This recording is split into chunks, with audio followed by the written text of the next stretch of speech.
Shut up and sit down. Welcome to the Big Blue Offensive Podcast with Mike Trainer, Jay Jules, and John Depot.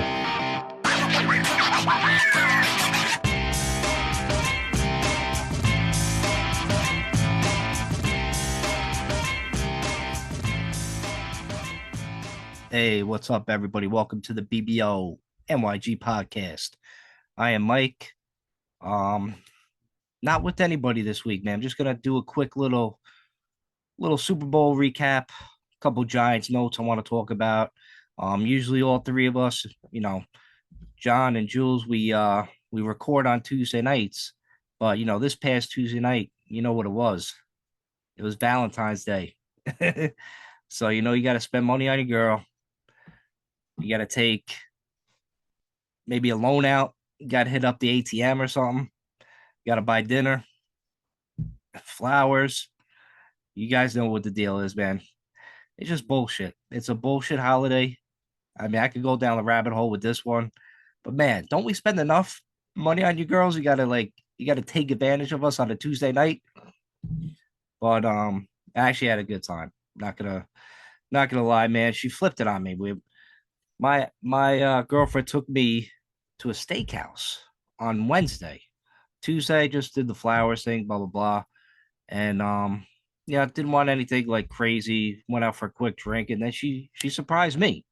So yeah, I think we should get a day, fellas, like that. All right, you girls could get a Valentine's Day on Tuesday, right? But let's get our own day. Okay, why don't you reciprocate? You know what I'm saying? You give back, ladies. Give back to us for what we do. Okay? So think about that, okay? But anyway, moving on to some Giants topics, some Super Bowl stuff that I just want to talk about real quick. Super Bowl recap, man. For you guys watching on YouTube, I got my Mahomes jersey on. Had to represent him this Super Bowl for beating those Eagles. Even though, man, I swore I thought the Eagles were gonna win pretty handily.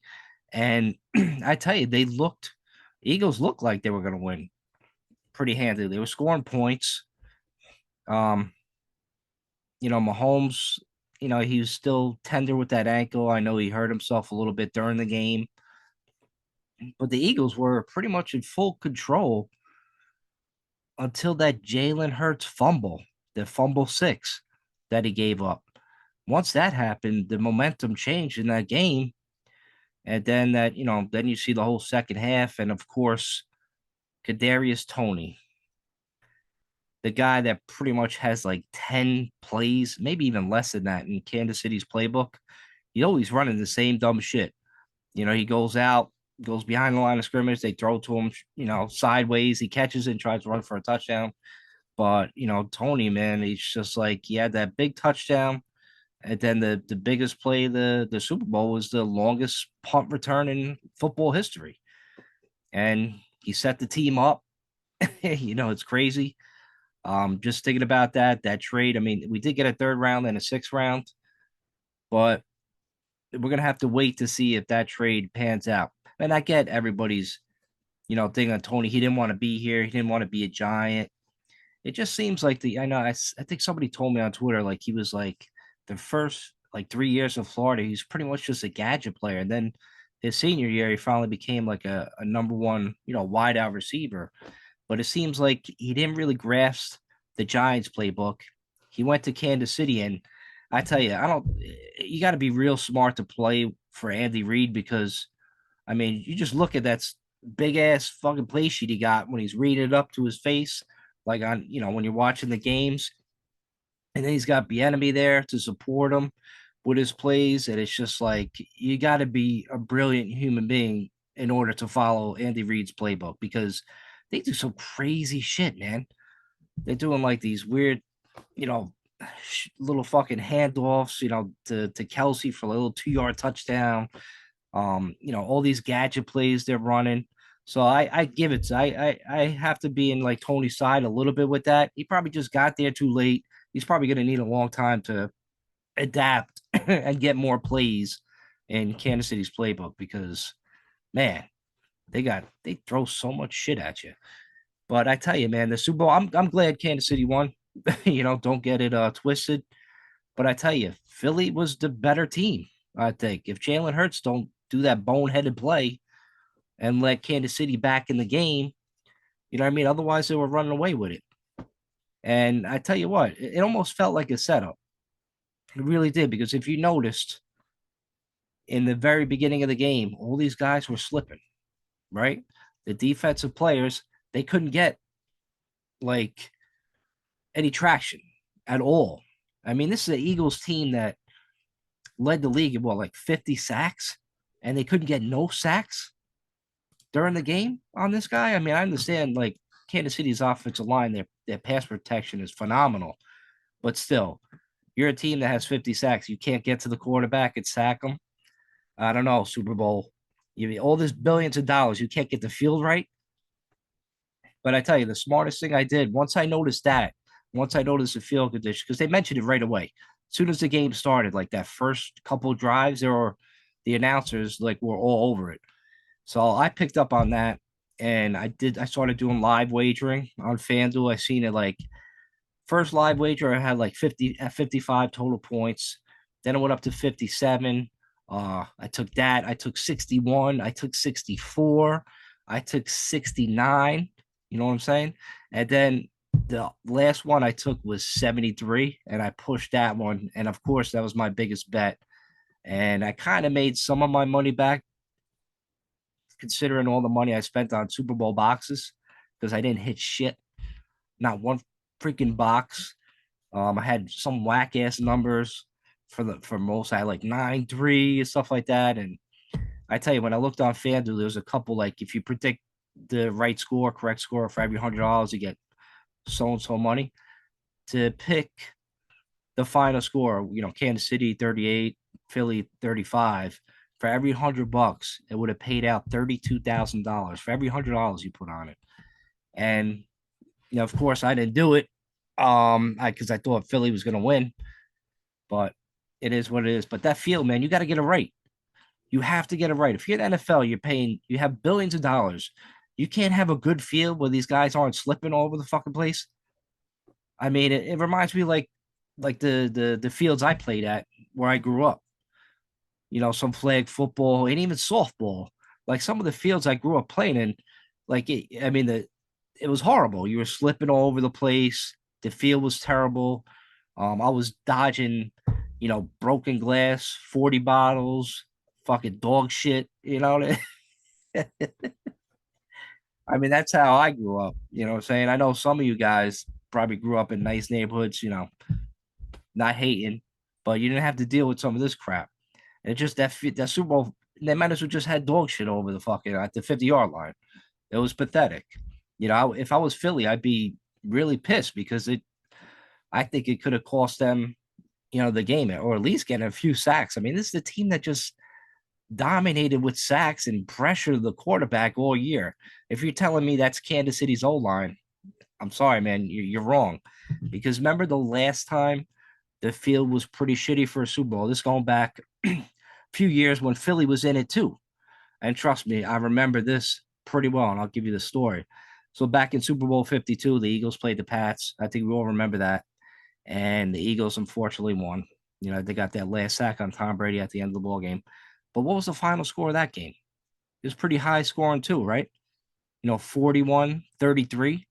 I mean, they scored 70 points. And guess what? The field was shit in that game. And I tell you why I know. Because I was in a box. I had 0-3 for the first quarter. And in the Super Bowl box I had, and it was if I would have hit the end of the first quarter, it would have been $120,000. And this is how I got into this pool. It's like a $10,000 box pool, but the guy ran smaller pools throughout the year for like I think it was like $400 a pool. And I think I hit like for March Madness pool, for the $400 box, you win a $10,000 box in his Super Bowl box and plus some cash. So I hit the March Madness on like a, like a, I think it was like a buzzer beater or some shit in the final game, or the last bullshit shot that didn't mean anything, and my numbers hit.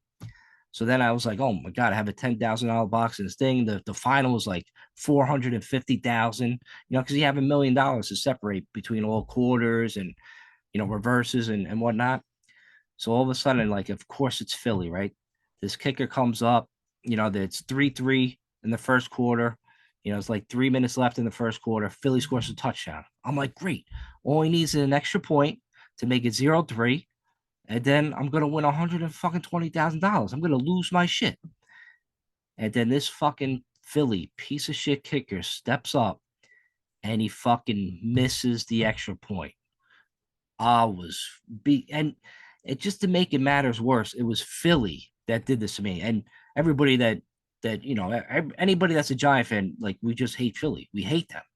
And for them to just do this to me, costing me $120,000. So I was pretty fucking uptight at this Super Bowl. I was cursing the Eagles, cursing the player, and I think I felt bad for the people that I was at the Super Bowl party. They're like, "Yo, this guy must be fucking crazy." But yeah, fuck the Eagles and NFL. Just get this goddamn fucking field right. You know what I'm saying? Like, whatever. You know what I mean? Hopefully, you guys paid attention to the field and you just kept betting the over like I did, so you could win some money. I mean, that was my only saving grace right there. But listen, shout out to Mahomes. Shout out to Kansas City. They won it. Travis Kelsey won it again. Great offense, great pass protection. Tony, it's just, man, man, what a game. But can you imagine the way it was going? And if Philly, right, if Philly actually did win, so then, the GOAT Mahomes, then all of a sudden he's 1-2 in Super Bowls.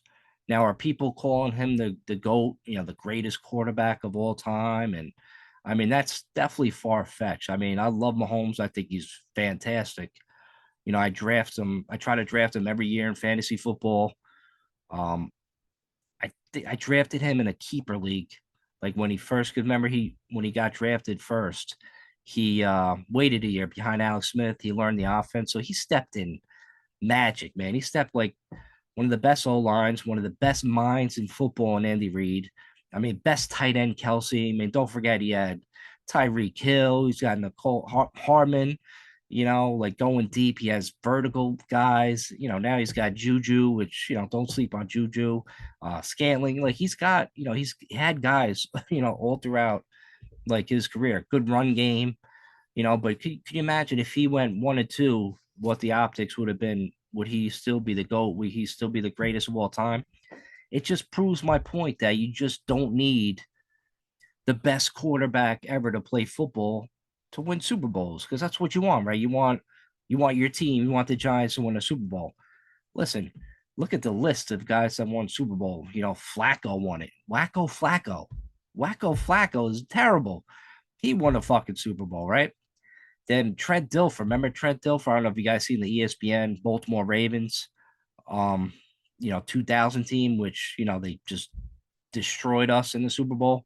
I mean, that team, that's when you were allowed to play defense back in the day in the year 2000. You were allowed to hit people. That team was nasty. You just felt bad for like the offenses that had to go against them. I mean, Trent Dilfer, all he had to do was just not fuck up, and then he'd be a Super Bowl champ, and he won that shit. I mean, can you imagine some of these quarterbacks, like these little guys, like playing in like that ever? It wasn't that long ago. It was only like 20 years ago. But these guys wouldn't survive. You know what I'm saying? Like Tua can't even survive in this NFL right now. Because you imagine like, Mahomes playing back then, or some of the other guys playing back then, they wouldn't last. Guys don't get hit anymore, really, in the NFL, unless you do dumb shit. Unless you're a running quarterback. If you're a running quarterback, then you're gonna get shots. But listen, I mean, congratulations again on them. But to to get rid of this narrative that you need this best quarterback in the NFL to win these games, you really just don't. I mean, Russell Wilson won a Super Bowl. That guy stinks. Even though he's like, God, he's married to what's her name? Sierra, some shit. Sierra, whatever. It's fucking phenomenal. That woman. Holy shit. But anyway, that's pretty much what I got to talk about in regards to the Super Bowl and these quarterbacks and what you need to win. You just need a complete team. You just need a complete NFL team, right? And now the whole thing is like everybody's bitching about, well, not everybody, a few of the Daniel Jones haters club are bitching that, you know, they're starting to realize they're coming to grips with reality that Jones is going to get like 30, 35 million a year. So people like, they're spazzing out over it. They're like, oh my God, we're going to use up all our cap space. If we sign him and Barkley, all our cap space is going to be gone. We won't be able to do anything. We can't have just a good quarterback. We'll never win anything with him. I mean, it's nonsense. People, you got to realize like this 30 or 35 million that he's going to get for like the next, like what, 4 years. He's probably going to sign a 4 to 5 year contract. All right, 35 million. But if you notice the jump in salary cap, right, would it go from like 188 million or 185 million in 2019, and then all of a sudden, a few years later, what is it now? It's like close to 230 million. So it jumped up like 40 million, right, in a couple years. Now, don't forget, big contracts, and now with the CBA that goes to 2030, you're going to see like pretty much like 48, close to half of the money, the revenue is going to go to the players. All right, that's an agreement. So now you're going to see the salary cap. This is my opinion, my estimations. You might see like close to a 300 million salary cap, by 2025. So in a couple years, we might see it. 2-3 years, we might see that jump up close to 70 million. You know what I mean? Think about that. And you think about when this happens, it probably like it could actually double to like 400 by 2030 by the time this CBA runs out because of all these enormous TV contracts. I mean, YouTube TV, you see the commercial that was airing during the Super Bowl. So all this money is just going to come flooding down and the salary cap is just going to keep jumping up. So you know what happens then when the salary cap keeps jumping up, then all of a sudden these 30, $35 million contracts, they look like chump change. So then all of a sudden it's like, oh shit, we got Danny Dimes. He's playing great. And we got him cheap because we signed him for 4 to 5 years. And the salary cap just keeps going up. So lo and behold, boom. You know what I mean? The contract doesn't mean anything. It doesn't look that big. So when you give him Barkley, like, I think he wants like 14 million, okay? 13, 14, he's probably gonna get it. All right. These numbers are just not gonna look that drastic, especially if you back end a lot of these deals and signing bonuses, too. I mean, you're gonna have plenty of cap space to go out and get what you want. Right? If there's some free agents that this regime likes, maybe like I know Jules was saying like a middle linebacker you probably want to get. I mean, yeah, I would definitely agree with that. Wide receiver, yeah, but there's no free agent wide receivers. You know what I mean? So you kind of want to save your cap space in case somebody becomes available via trade. I know people mentioned D Hop, but I honestly don't see that happening. I would love it, but I don't know. I don't see that, man, with this group. We did have some news with Isaiah Hodgkins signing today. He signed and it'll probably be like a 1 year deal, probably less than a million, maybe like 900 some thousand, whatever. So he's back. We're gonna go through the draft and find these guys, but I wouldn't sweat the salary cap, fellas or girls, and anybody that listens to this podcast. Don't sweat it. It's not that big of a deal. You're making it out to be like, this, you know, dead end that we're not going to be able to. Our hands are going to be tied. We won't be able to go out and do anything. We can't. Oh, we can't sign this guy. We can't make a trade. We can't do this. It'll be fine. We have like we're one of the top teams with free agent money right now. Salary cap right now, and we haven't even restructured Leo or Dory.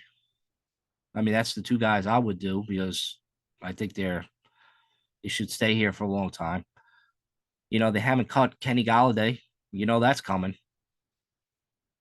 So that'll free up more cap space if we need. And then, you never know like what this team. It's always built through the draft anyway. You know what I'm saying? So you sign your own guys, like I keep saying, sign your own players. Get that team, build that team. Like John said, like with Barkley, he's one of the team captains. You've seen all the videos on Instagram. He's one of the best locker room guys you could possibly have. And everybody knows it, especially all you fans. That we all watch like the players when they post their Instagram stories and all the videos from inside the locker room. I mean, it's obvious. You could just tell. So for anybody saying that, oh, you don't know if Barkley or Daniel Jones is great in the locker room, ain't it apparent? Don't you watch the games?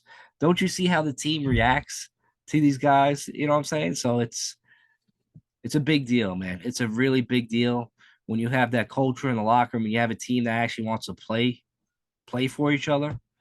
I mean, what greater story would it be if Daniel Jones and Barkley get to hold that Lombardi trophy, you know, and not just for me to rub it in people's faces, even though I will say a bunch of stuff because I've definitely got a lot of hate, but it'd just be so like it'd be gratifying just for those guys that had to go from the bottom, literally the bottom. That shit was the doldrums, man. That shit was crazy. What the past couple years, what happened to this team was just nuts. Literally go from the bottom with all the changes of coaching, all the injuries to come up to the top. I don't think a lot of you guys appreciate how hard it is to make the playoffs and to win a playoff game. And this team did that. Jones, Barkley, like they did it on their back, this offense, man. Throwing guys open, man. I mean, it's just like, what a great season they had. And everybody's still down. And like you can't sign him, you can't do that. Like, relax. You know what I'm saying? Relax. We're gonna have these guys. You know what I mean? And then when Barkley and Jones are just holding that trophy and they get to drink and get smashed like Mahomes. Did you see Mahomes? You had to see Mahomes. That man, he's got like a WWF belt. This guy's cool as shit, man. He's got a WWF belt around his fucking shoulder. He's fucking slamming down fucking Bud Lights, right? Fucking carrying the Lombardi trophy around. He's carrying around the parade. My man took a picture. The video's out today. He took a picture with the Lombardi. He was holding Lombardi and took a picture with the fan or whatever, did like a selfie. And he just gave the Lombardi trophy. He just handed it off to the fan and left. Started walking away. And then you still, of course, you got these fucking people, these sensitive little crybabies on social media saying, that's not a good look. You can't drink and show the kids that you're. Shut up. Shut up. All right. Most of your parents were probably getting hammered around you when you were like 8, 9 years old. Okay. Psychopaths. Just relax. All right. Mahomes is cool as shit, man. I got to give it up to him, man. And just the fact that the Eagles didn't win it. You know what I'm saying? Doesn't that make us all happy? The Eagles just definitely didn't win it. Can you imagine? I mean, you see what the Philly fans did at that Arizona bar. They destroyed that thing when they lost. Animals, man. They're fucking animals. And then there's another video going around of a Philly fan. Poor kid, man. He's young, and he had that like voice. He's like, I got a lot of money on the game. This is right before the final field goal kick. He's telling everybody, he's like, yo, you don't understand. You don't understand. I got mad money on this game. Right. I'm like, I know that. I know that voice. I've heard that. That voice might have probably came out of me a bunch of times where I was like, I think I might have to sell blood or fucking jerk off in a cup, trying to make some money. It was close. It was close. A couple times, man. It was close. But I understand this poor kid's pain, man. He's fucking like he's watching the field goal, and then he yelled out a no. He's like, no. I'm like, pal, we all been there, man. We all been there. I'm like, stop gambling. Even though it's fun as hell, stop gambling. The fucking poor kid, man. He's seen the little field goal made by Butt Liquor from Kansas City. Butt Liquor. He fucking kicked that field goal. My man, I don't know. I don't think it was his house. My man freaks out. He's like, he fucking threw his fucking drink at the TV. Then he's going around and smashing it. He's fucking smashing it. And he's like walking around the room. He's like, I had money on the game. And then he's like fucking took his fucking jacket off. He had the shakes. He's all shaking. And then he just rips the fucking TV off the fucking wall. And then he just starts stomping on it. And the video just ends. I mean, fucking hilarious, man. But listen, hey, we all been there. We got like a lot of money on those fucking games. It's just, man, it's so much fun, man. It really is so much fun gambling. But I'm telling you, don't do it. Okay, take my advice. Don't even bother. You know what I mean? Putting that bet down. They all try to get you these websites, these FanDuels and DraftKings. They send you emails. They send you messages. Hey, where you been? Where you been, man? You want to come back and gamble? I'll give you $50. I'll match your bet. I'm like, all right. Fucking sucks me right in. Every fucking couple of days, they send me an email. Hey, listen, here, why don't you come back in? We'll give you $75, right? If you put in $75 from your bank account. And I'm like, why wouldn't I do that? You know what I'm saying? I had bookies before that never did that shit for me. But yeah, that's how they get you. So yeah, so watch out. Watch out for that, man.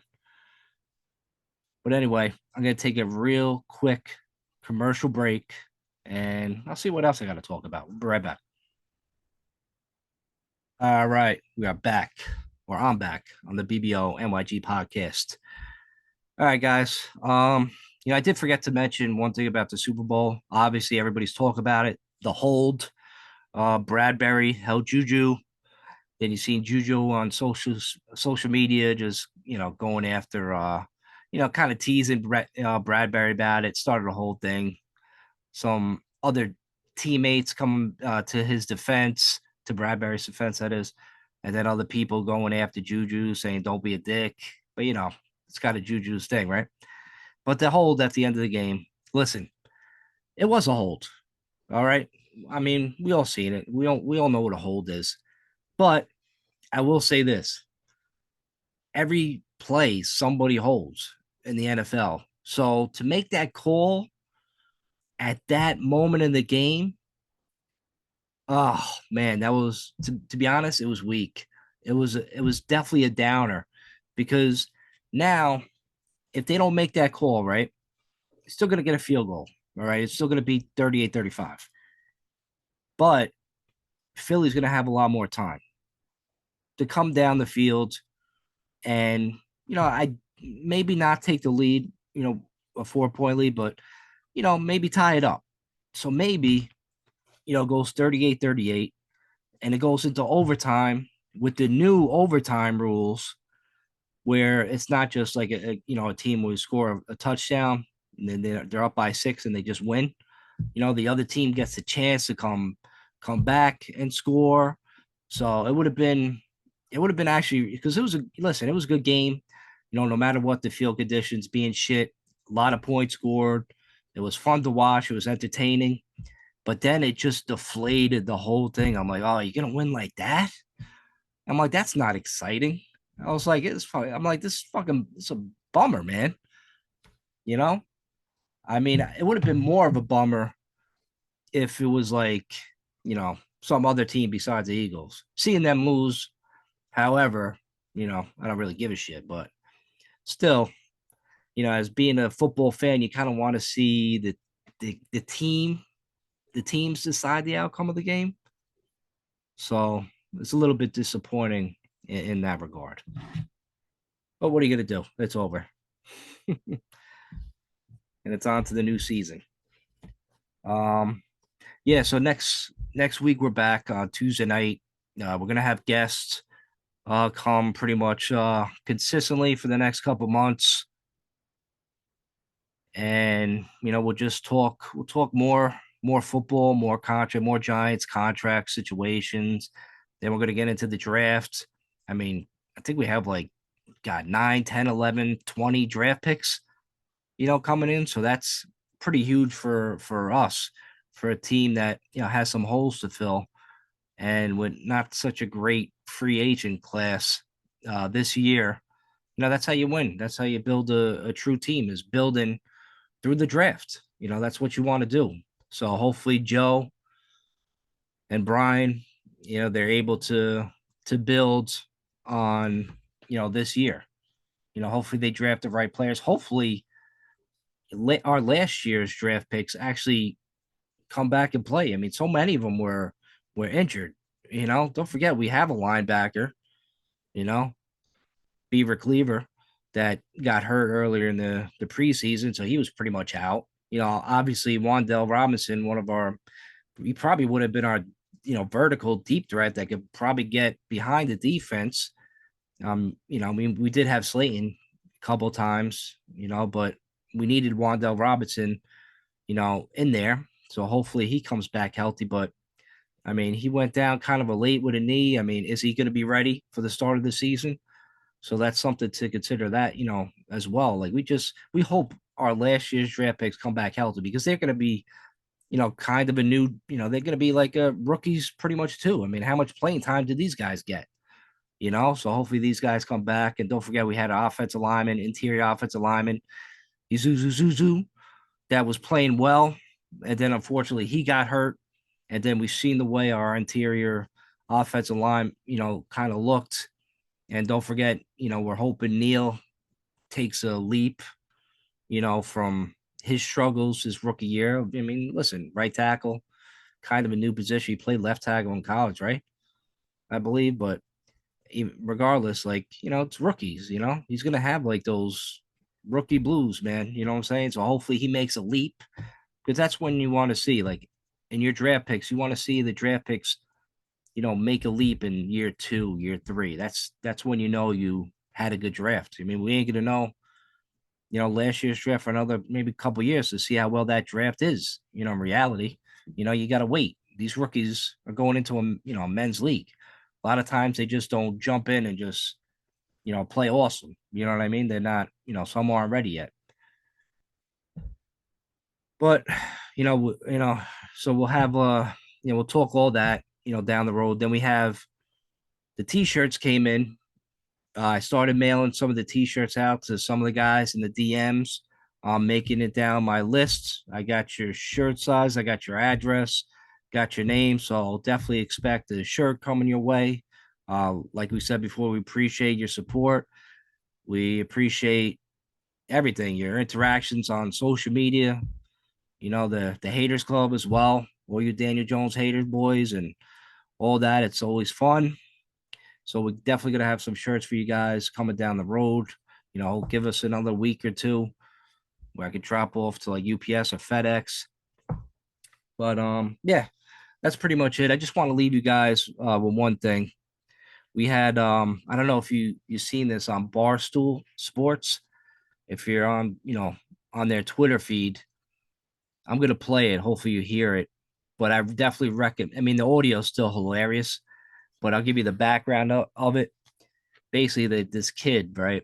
I don't know how old is he, man. He's probably like 18, 19, 20. He's pretty young. And he's working at Lowe's. Lowe's, that place you buy all that patio furniture and all that shit, the shit for your backyard. So my man goes up top. He's like on that one, the single like machine that goes up and down, like pretty much like a utility person. When they got the machine, they got the controls, and they go up and down on by themselves. So my man goes up in the air. It's probably like, I don't know, like where they have the pallets 1 and 2, like, I don't know, probably like 15 feet in the air, if that, right? And the box, it's like a big box, right? So you're like, oh my God, the box must weigh like 300 pounds. But in reality, this box only weighs 30 pounds, right? So this kid goes up there, and it's awkward for him to try to, he's like leaning the box, like on his, like kind of like on his shoulder, but on the machine as well. So it's on the machine on his shoulder, and it's kind of like it's pitting him back for some reason. Like, it's fucking 30 pounds. You know what I'm saying? I took bigger dumps that weigh more than that. And the kid's fucking bugging out. And he's just like he's like panicking that this box is like crushing his chest. He's saying he can't breathe. I mean, there's parts where he's yelling out, "Help, help." It's freaking, it's hilarious. Like, I would recommend you guys go look it up and watching the video. There's a guy in the beginning that just, I know I'm gonna get to it. I'm gonna get to it. But the guy in the beginning that's narrating it, even he's hilarious because he's even trying to root for the guy. He's like kind of supporting him. And it's just, man, the video is just too much. But man, here it is. I'm gonna play the audio for you guys. Hopefully you can hear it. This box was only 30 Coming down, pounds. man. You got it.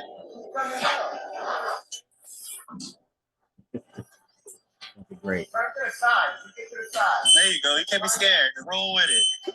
That's what I'm talking about. Hell yeah. So you doing good.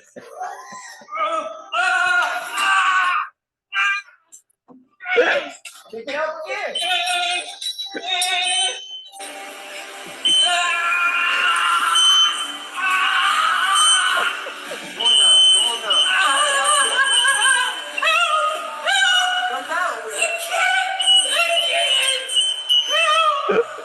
Come down. Come down. Just keep coming down. Oh, wait, I'm in the way. All right, come down. I'm begging you. Somebody come. Come down. You gotta come down. I can't. The machine's not moving. Man, I don't know how to work the machine. You need to go down. You need to go down. Please, somebody. Please, somebody. Go down. Hold it easy, okay? Hold on, Kelly. Let's see if you can find That's it. how the switch. Horns up, yeah. Go grab the This box was Fucking great. It's fucking great. I'm still laughing. I must have watched it, no joke, about 100 times. I mean, the audio's hilarious with him screaming. I mean, it's a 30-pound box. It's a big cardboard box. It's just, you got to watch the video. Go look it up on Barstool, or just go to our Twitter feed at BBONYG Podcast and just look up the video on Barstool. I tweeted it a bunch of times. I'll tweet it again now. It's just too damn funny, man. I want this kid to have his own reality show where he just goes to different jobs and just gets into different shenanigans, because I swear, man, thank God for camera phones. Thank God, because this is just too fucking hilarious. We need more people like that in this world, man, because these people are just too damn funny. But all right, I think I talked enough on this podcast. Guys, we'll be back. Me, John, Jules, next week. We'll have a special guest next Tuesday night. We'll start up the lineup. We'll talk football. And if you're interested in being a guest, obviously hit us up in the DMs too, man. All right. Just don't get a sheet. Don't get a t-shirt. Come be a guest. You know what I'm saying? And talk some knowledge about the Giants football. But do all that stuff. Like and subscribe. Do all that bullshit. Man, we'll talk to you later. Peace.